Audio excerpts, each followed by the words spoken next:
evening, church. So సాయంకాలం శుభాకాంక్షలు అండి. గుడ్ ఈవినింగ్ అండి అందరికీ. I felt like I am in a classroom. Thank you for that. Um,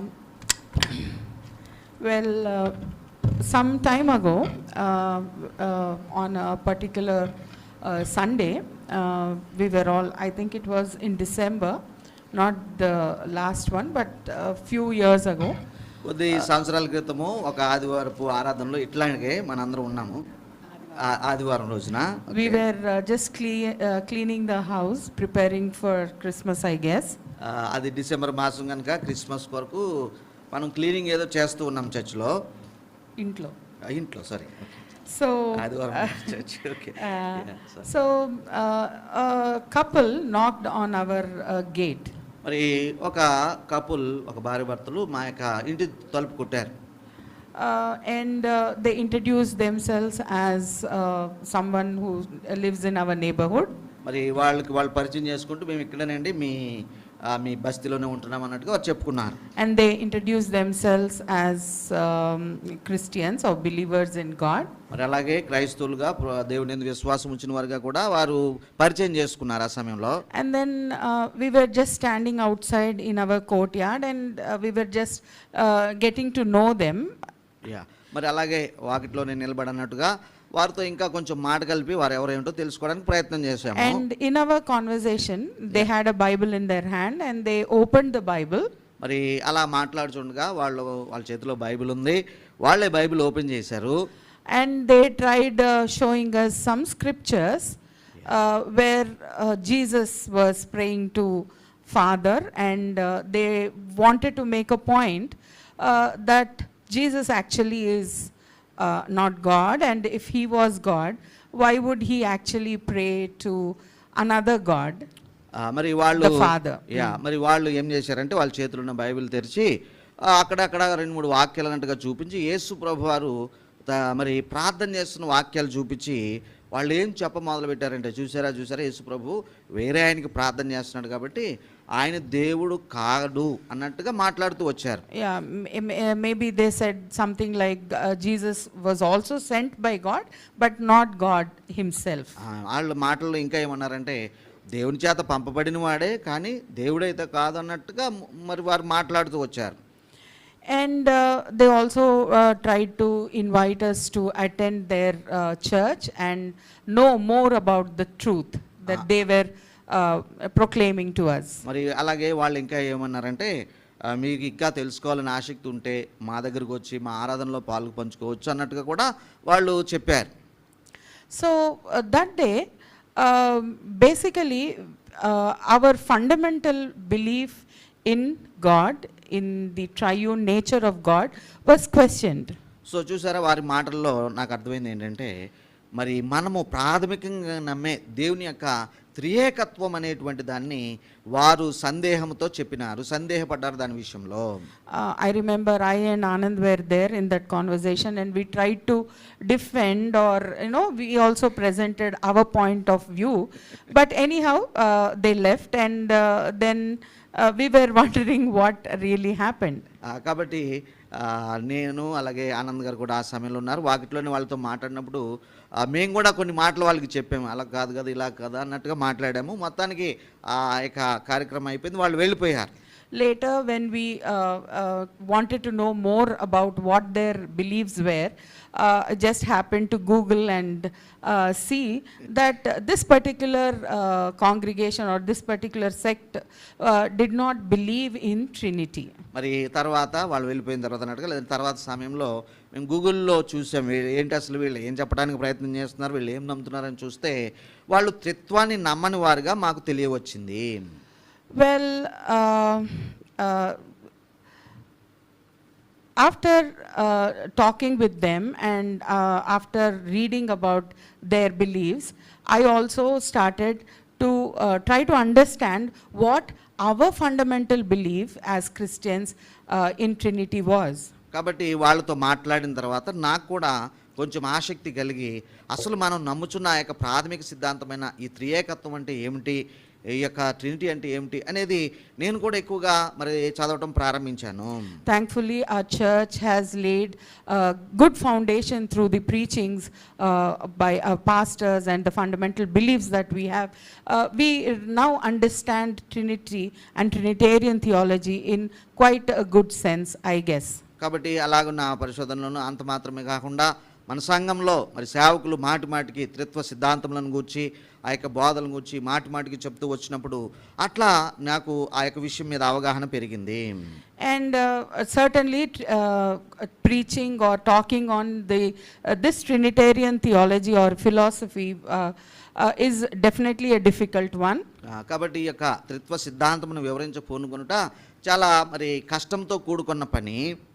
So when Pastor Praveen told me that I have to speak this Sunday, I was a bit taken aback, and I have really struggled to able to comprehend and summarize all those learnings that we have had throughout these years, and I bring it to you this evening. కాబట్టి మరి pastor Praveen గారు నాకు చెప్పారు వచ్చే వారం మీరు ప్రసంగించాల్సి ఉంటుందన్నప్పుడు మరి నాకు చాలా మరి కొంచెం మరి ఏదైనా పోస్ట్ పోన్ చేసుకుందాం అనిపించింది, కానీ తర్వాత మరలా కష్టించి నేను నేర్చుకున్న విషయాలన్నీ ఒక చోట చేర్చి ఒక విషయంగా నేను మరి సమకూర్చడం జరిగింది.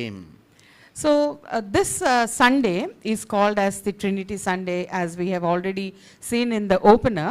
It's called the Trinity Sunday. మరి ఆదివారంకు ఒక ప్రత్యేక పేరు ఇవ్వబడిందండి. అది ఏమిటంటే ట్రినిటీ సండే అంటూ ఉంటారు.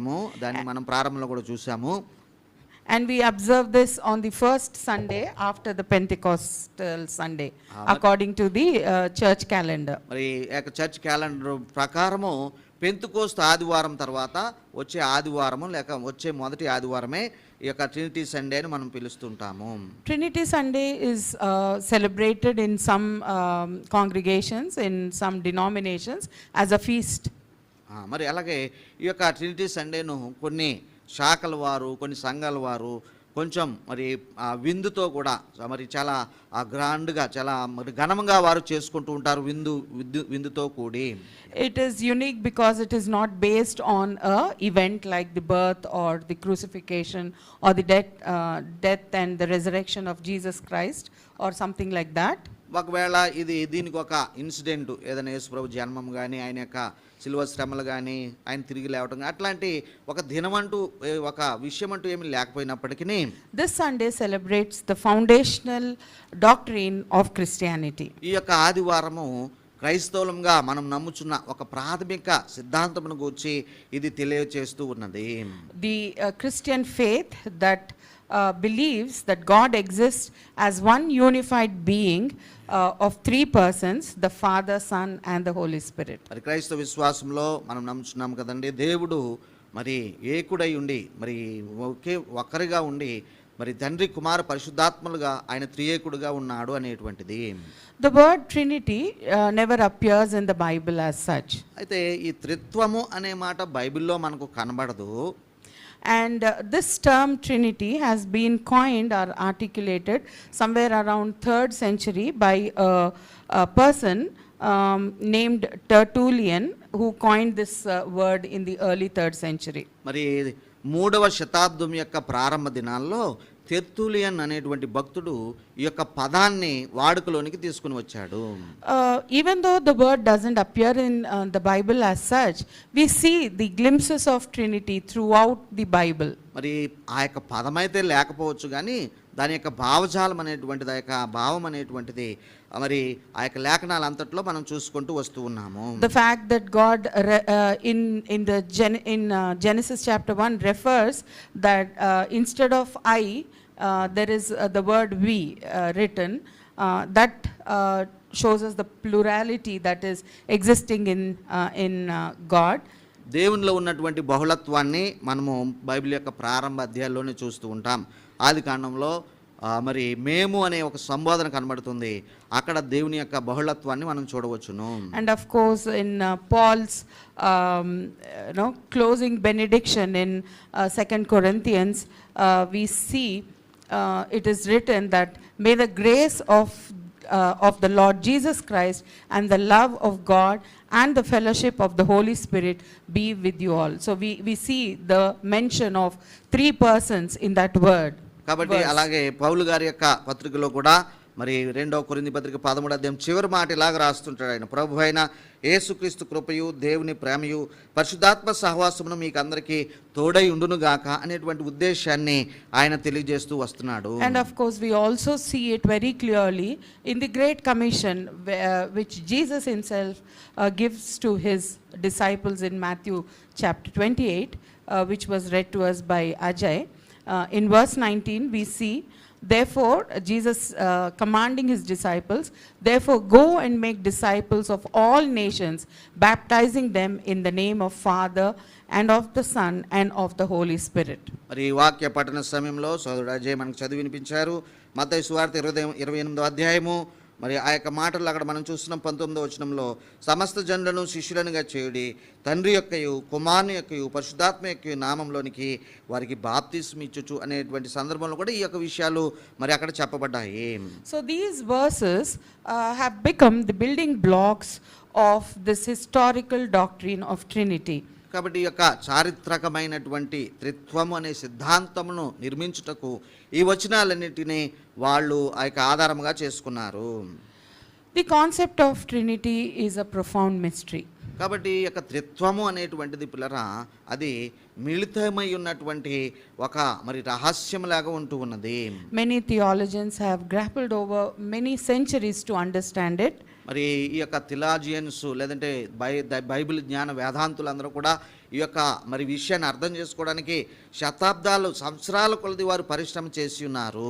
While we may not fully understand the concept, మరి ఈ యొక్క ఉద్దేశాన్ని ఎవరు కూడా సంపూర్తిగా అర్థం చేసుకునే విషయం కాదు ఇది. we have to believe the existence of Trinity because it is written in his word. కాబట్టి ఆయన యొక్క మరి వాక్యంలో రాయబడి ఉన్న ఉద్దేశం లేదంటే వాక్యంలో రాయబడి ఉన్నది కనుక మనం విశ్వాసంతో నమ్మవలసిందే తప్ప దాన్ని అర్థం చేసుకునే ప్రయత్నము మన వల్ల చేయలేము, అర్థం చేసుకోలేము.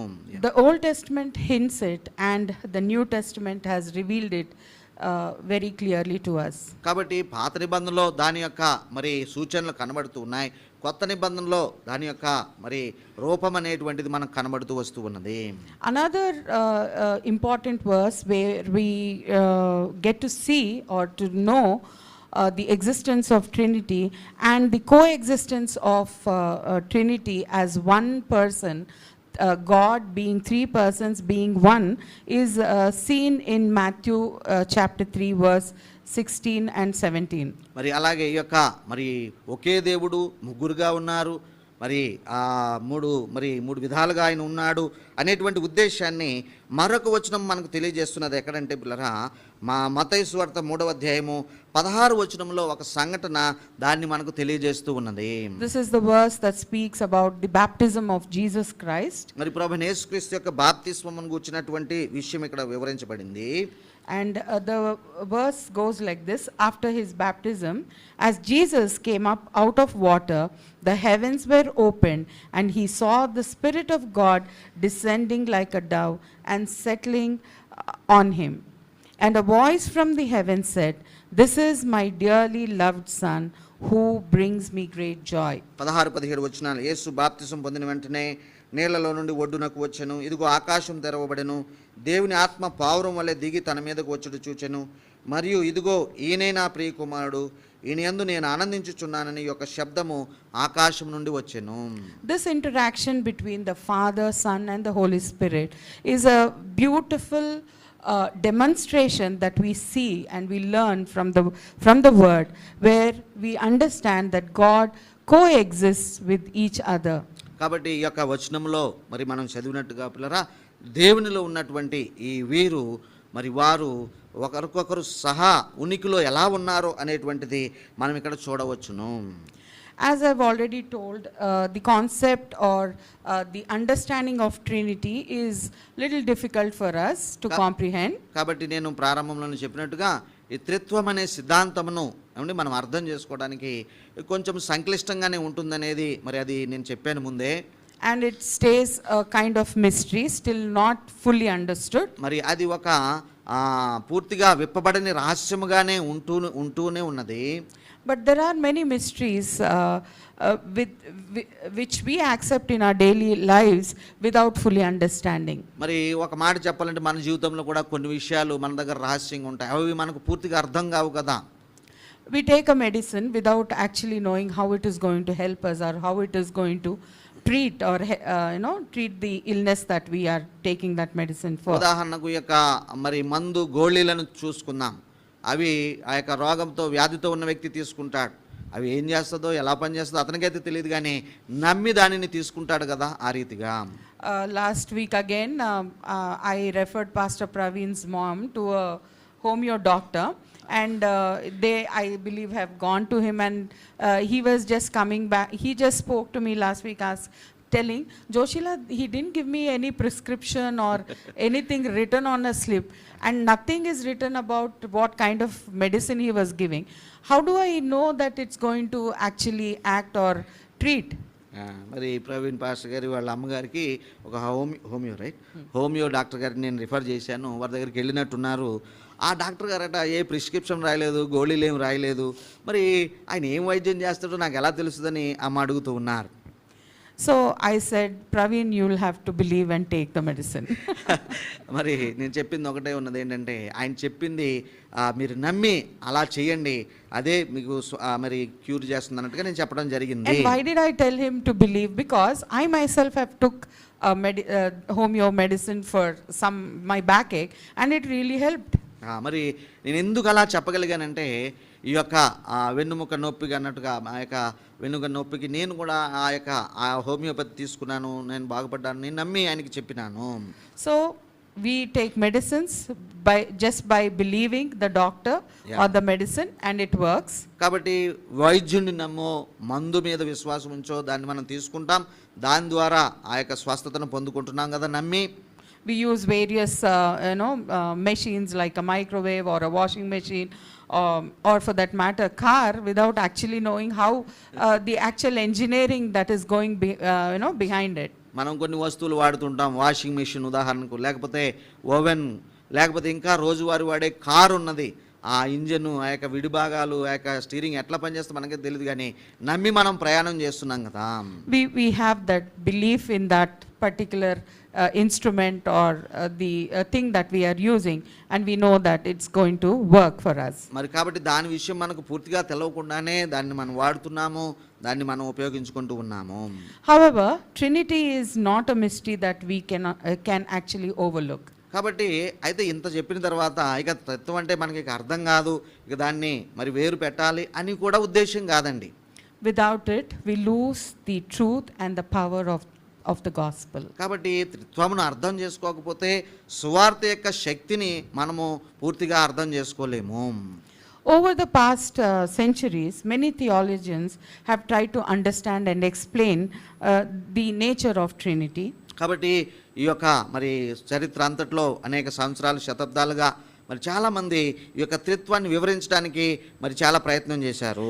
And one among them, a prominent priest, Saint Augustine, has spent almost 30 years of his life trying to understand and to write on Trinity, and he came up with 15 volumes of work called About the Trinity.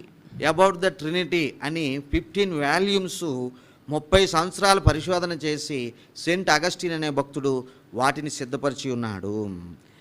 So many people have tried to explain the nature of Trinity with various illustrations and examples. ఉదాహరణలతో, దృష్టాంతాలతో ఈ త్రిత్వము అనేటువంటి ఉద్దేశాన్ని మరి వివరించడానికి చాలా మంది పూనుకున్నారు. Some said Trinity is like water. మరి కొంతమంది నీటితో పోల్చారు.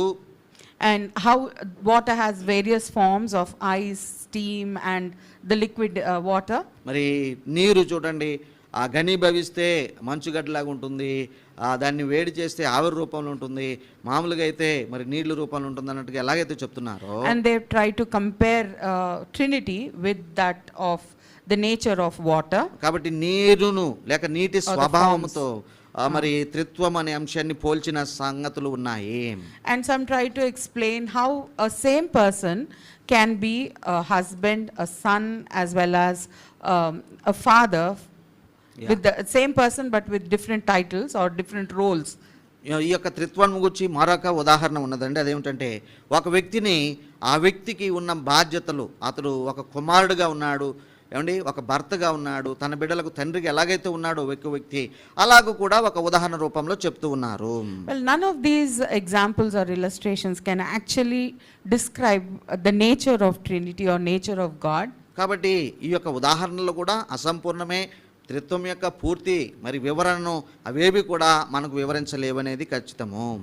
In fact, 18th century philosopher, a German philosopher named Gerhard Terstein said, "A God understood, a God comprehended is no God." కాబట్టి ఒక జర్మన్ ఫిలాసఫరు, ఆ పేరు చెప్పారు కదండి, గెరార్డ్ గారు అన్నట్టుగా ఆయన ఏమన్నాడంటే, ఆయన చెప్పిన ఉద్దేశం ఏంటంటే, దేవుణ్ణి మనము అర్థం చేసుకోగలిగితే, దేవుణ్ణి మనము గ్రహించగలిగితే ఆయన అసలు దేవుడే కాదు అన్నట్టుగా మాట్లాడినాడు. Certainly God is infinite, God is indescribable, and God is unfathomable. చూడండి, శోధింప శక్యము కాని వాడు, వివరించుటకు అతీతుడు, అలాగే పిల్లరా ఆయన అనంతుడై ఉన్న దేవుడు. Yet as finite human beings, we try to understand God and his nature. కాబట్టి మనమేమో పరిమితులు గల మరి వ్యక్తులము, జీవులము, ఆ యొక్క అద్వితీయుడైనటువంటి వాడిని, ఆ యొక్క మరి అనంతుడైనటువంటి వాడిని పరిమితులు గల మనము అర్థం చేసుకోవడానికి చేసే ప్రయత్నం ఇది. To understand Trinity in a very simple way, I think we have to go back to the understanding the basics of the nature of God. కాబట్టి త్రిత్వం అనేటువంటి ఉద్దేశాన్ని అర్థం చేసుకోవడానికి నా ఉద్దేశంలో దేవుని యొక్క కొన్ని ప్రాథమిక లక్షణాలను గురించి ఆలోచన చేస్తే మరి అర్థమవుతుందని నేను అనుకుంటాను. So let us look at few of the characteristics of each person in the Trinity. కాబట్టి ఈ యొక్క త్రిత్వంలో ఉన్న వారి యొక్క వ్యక్తిగత లక్షణాలను కొన్ని పరిశీలన చేద్దాము. And let us understand how the early church came to understand the nature of God. మరి అలాగే ఆది సంఘం ఉన్నది చూడండి, వాళ్ళు దైవ స్వభావం ఏ రీతిగా అర్థం చేసుకున్నారో దానిని కూడా గమనిస్తే మనకు అర్థమవుతుంది. The early church knew God as they found him in the Hebrew Bible, and through the stories of that were written in the Gospels. కాబట్టి మరి ఆది సంఘం పిల్లరా వాళ్ళకి ఆధారం ఏమిటంటే, మరి వాళ్ళు కలిగి ఉన్నటువంటి ఒక హీబ్రూ బైబిల్లో ఉన్న విషయాలను బట్టి, సువార్తలను బట్టి వాళ్ళు మరి దేవుని గురించి తెలుసుకోగలిగారు. They saw God as the creator in whose image they were all created. మరి దేవుడు సృష్టికర్తగాను, ఆ సృష్టికర్త యొక్క పోలికలో మరి అందరూ కూడా సృజింపబడినట్టుగాను గమనించగలిగారు. But they also saw God as not just as their creator, but also they knew him through intimate relationship, like a child having a relationship with with his or her parent. మరి చూసారా, అలాగే సృష్టికర్త దేవుడని నమ్మినారు. అంత మాత్రమే కాకుండా మరి ఒక చిన్నపిల్లవాడు తన తల్లిదండ్రులు ఎలాగైతే సంబంధం కలిగి ఉంటాడో అట్లాగా దేవుడు కూడా మనతో సంబంధపడుతున్నాడనే ఉద్దేశాన్ని కూడా వారు తెలుసుకోగలిగారు. Whenever they walked into difficulties, మరి వారికి ఎప్పుడైనా కష్ట నష్ట సమయాలు కలిగినప్పుడు they cried to God. మరి వాళ్ళు ప్రభువుకు విజ్ఞాపన మొరపెట్టుకున్నారు. They threw tantrums. మరి వారు కొంచెం అల్లర్చిల్లర మరి దేవుని సన్నిధిలో మరి వాళ్ళు అలకపోనారు. So their relationship with God was like a child with their father or mother. కాబట్టి వాళ్ళ యొక్క మరి దేవునితో సంబంధము ఎలా ఉండిందంటే, పిల్లలు తల్లిదండ్రులతో ఎలాగైతే సంబంధపడి ఉంటారో మారం చేస్తారో ఆ రీతిగానే ఉండింది.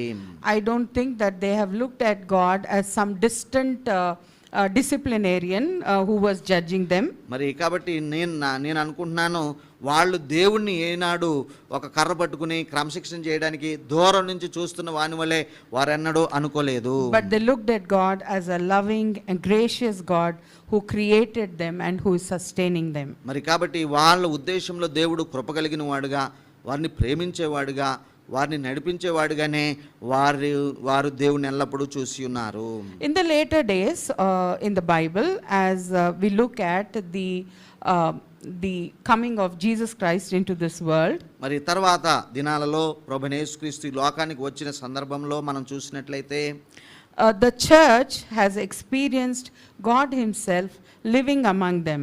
మరి అక్కడ ఉన్నటువంటి సంఘం ఏదైతే ఉన్నదో, ప్రజలు ఎవరైతే ఉన్నారో వాళ్ళు దేవుడే తమ మధ్యలో ఉండటము వారు అనుభవించినారు కదా. God became flesh and dwelt among them మరి as the incarnate word. మరి చూసారా, ఆ యొక్క వాక్యమై ఉన్న దేవుడు శరీరధారి అయి ఏమండి వారి మధ్యలో మరి వారు నివసించడం వారు అనుభవించి ఉన్నారు. Through the stories and sharings of the apostles, we come to know about Jesus Christ. కాబట్టి ఆ యొక్క అపోస్తలులు, ఆది సంఘంలో ఉన్న అపోస్తలులు వారు పంచుకున్న, వారు బోధించిన బోధనను బట్టి మనం దేవుని గురించి తెలుసుకోగలుగుతూ వచ్చాము. God was made manifested in Jesus. మరి దేవుడు పిల్లరా యేసుక్రీస్తులో ఆయన వచ్చి ఉన్నాడు, యేసుక్రీస్తులో ప్రత్యక్షమైనాడు. He lived as one of the brothers among the disciples. మరి శిష్యులందరిలో కలిసిపోయి వారిలో ఒక సహోదరుడుగా ఆయన కూడా కలిసిపోయి జీవించాడు దేవుడు నర రూపంలో. And he showed us what God the Father was like. మరి అలా జీవిస్తూ వారి మధ్యలో కలిసిపోయి వారిలో సోదరుడుగా జీవించుతూ దేవుడు అనేవాడు ఎలా ఉంటాడో అనేది వారికి చూపించడం జరిగింది. Jesus, though completely equal to Father in status, power and in divinity. Yes. మరి పిల్లరా ప్రభువైన యేసుక్రీస్తు అధికారంలో కానీ స్థితిలో కానీ ఈ విషయాలన్నింటిలో మరి దేవునితో సమానుడు అయినప్పటికీ, సమానుడే అందులో అనుమానం లేదు, సమానుడు అయినప్పటికీ he willingly submitted to the Father's will. కాబట్టి ఆయన కావాల్సుకునే స్వతహాగా తండ్రి యొక్క చిత్తానికి ఆయన లోబడినాడు. Finally, the early church understood about the Holy Spirit. మరి అలాగే ఈ యొక్క ఆది సంఘం ఏదైతే ఉన్నదో మరి పరిశుద్ధాత్మను గురించి వారు ఏం అర్థం చేసుకున్నారో చూద్దాం. As promised by Jesus and received as a gift on the day of Pentecost. మరి వారు పరిశుద్ధాత్మను గురించి అర్థం చేసుకున్నది ఏమిటంటే మరి దేవుడి చేత వాగ్దానం చేయబడిన ఆత్మని అలాగే పెంతెకోస్తు దినమున వారు పొందుకున్నారని మరి మనం గమనిస్తున్నాము. He came down onto the whole community, not just one sect of people. మరి ఏదో ఆ తెగ వారికో ఈ తెగ వారికి అన్నట్టుగా కాకుండా అక్కడ కూడి ఉన్న సమూహం అంతటి మీదకి ఆయన దిగి రావడం జరిగింది. That is how the early church came to understand and experience the Spirit in their lives. కాబట్టి ఆది సంఘంలో పరిశుద్ధాత్మ యొక్క అనుభవం ఏమిటంటే వారికి అలాగూ దేవుడు వారికి దిగిరావటం, ఆత్మ దిగిరావటం అనే అనుభవంతో ఆది సంఘం ఉండింది. In Trinity, the Father, Son and the Holy Spirit work in absolute unity without ever competing for the spotlight. కాబట్టి త్రిత్వములో తండ్రియు కుమారుడును పరిశుద్ధాత్మయు ఏమండి వారు అన్యోన్యమైన సహవాసాన్ని కలిగి ఉన్నారు. నేను ముందుండాలి, నేనే ప్రముఖుడిగా ఉండాలన్న ఆ వివాదం ఎప్పుడు వారిలో లేదు. In the creation and redemption of humanity, the Father plans, the Son executes, and the Spirit sustains. కాబట్టి ఇంకా చూసినట్లయితే మానవుడిని మరి సృష్టించి ఆయనను విమోచించే క్రమంలో తండ్రి ప్రణాళిక వేస్తే, కుమారుడు దాన్ని మరి నిర్వర్తిస్తే, ఎగ్జిక్యూట్ చేస్తే, పరిశుద్ధాత్ముడు దాన్ని సస్టైన్ చేస్తున్నాడు, లేక దానిని కొనసాగిస్తూ ఉన్నాడు. In Trinity, we see communion of 3 persons of the Godhead who has created us out of love for love. మరి ఈ యొక్క మనుషులను సృష్టించే క్రమంలో ఈ త్రిత్వము అనే ఈ దేవుడు పిల్లరా ప్రేమను పంచడానికి అన్నట్టుగా ఆయన మనల్ని సృష్టించుకున్నాడు. The 3-in-1 God who lives in perichoresis. మరి ముగ్గురులో ఒక్కరిలో ముగ్గురు అన్నట్టుగా దాన్ని ఒక పదంతో పిలుస్తారండి. పెరికోరిసెస్ అనే ఒక పదంతో పిలుస్తూ ఉంటారు. The mutual indwelling, penetration and intimate union of 3 persons of the Trinity. కాబట్టి త్రిత్వంలో వారు అవినాభావ సంబంధం కలిగి బహుగా మిళితమైపోయి ఏమండి మరి అలాగ ఉన్నటువంటి ఒక అన్యోన్యతలో వారు ఉండటం అనేది ఉన్నది. In Trinity we see that the Father is in the Son is in the Father, and the Holy Spirit dwells within and encompassing both. కాబట్టి ఈ యొక్క త్రిత్వం అనే విషయంలో మనం ఇంకొక మాటకు చెప్పుకోలేదు. ఏమిటంటే కుమారుడు తండ్రిలో, తండ్రి కుమారుడిలో అన్నట్టుగా, పరిశుద్ధాత్ముడు వీరిద్దరిలో అన్నట్టుగా ఇలాగ వారు మిళితమైపోయి ఉన్నారు. All are in a loving relationship, interdepending yet mutually exclusive.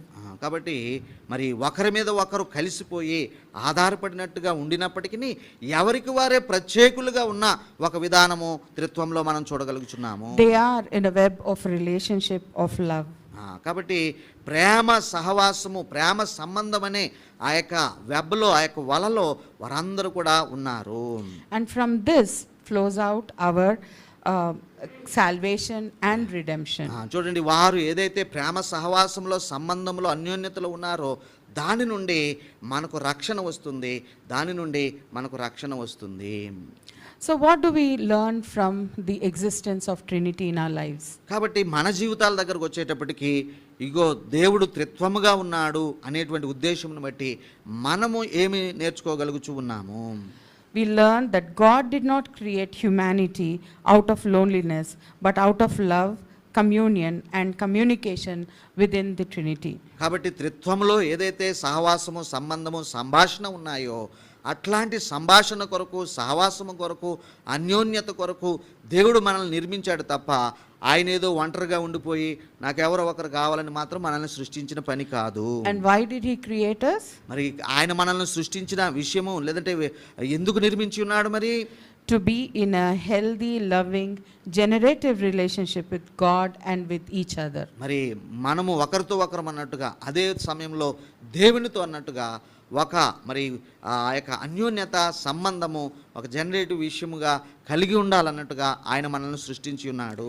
So this Trinity Sunday, dear church, కాబట్టి ఈ యొక్క త్రిత్వ ఆదివారం రోజున ప్రియ సంగమా, as we celebrate and try to understand the nature of God, కాబట్టి ఈ యొక్క త్రిత్వ ఆదివారం రోజున దేవుని యొక్క దైవ లక్షణాలను అర్థం చేసుకునే ప్రయత్నం చేస్తున్న ఈ సమయంలో, though we may not comprehend the essence in totality, కాబట్టి దేవుడు ఏదైతే ఏ విధంగానైతే నిర్మింపబడి ఉన్నాడో దాన్ని అంతటిని ఒకవేళ మనం గ్రహించలేనప్పటికీ, let us understand that this is an opportunity for us to wrestle with and to struggle with and to celebrate the meaning of God in our lives. కాబట్టి మనము ఏదైనా చేద్దాం, ప్రయాసపడదాం, పోరాడదాం, కుస్తీ పడదాం, ఏదైనా చేసి ఈ దేవుని స్వభావాన్ని అర్థం చేసుకునే ప్రయత్నం మనం చేయవచ్చు.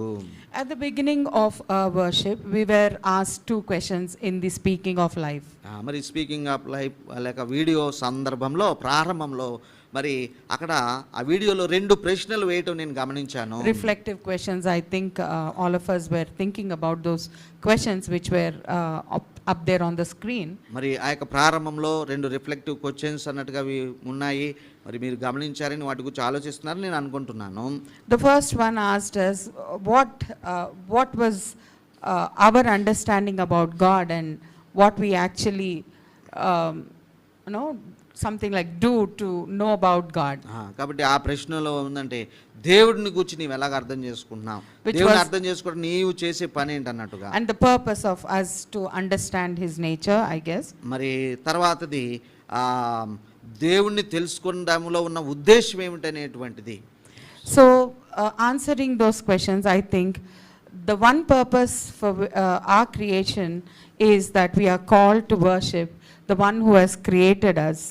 కాబట్టి ఆ పర్పస్ కనుక మనం ఒకసారి గమనించినట్లే ఉద్దేశం అనేటువంటి దాన్ని మనందరము కూడా ఆ యొక్క దేవుణ్ణి ఆరాధించుటకు, గణపరచుటకు మనం సృష్టించబడ్డామనేది గమనించవచ్చు. We are called to worship the one who loved us enough to come into this world.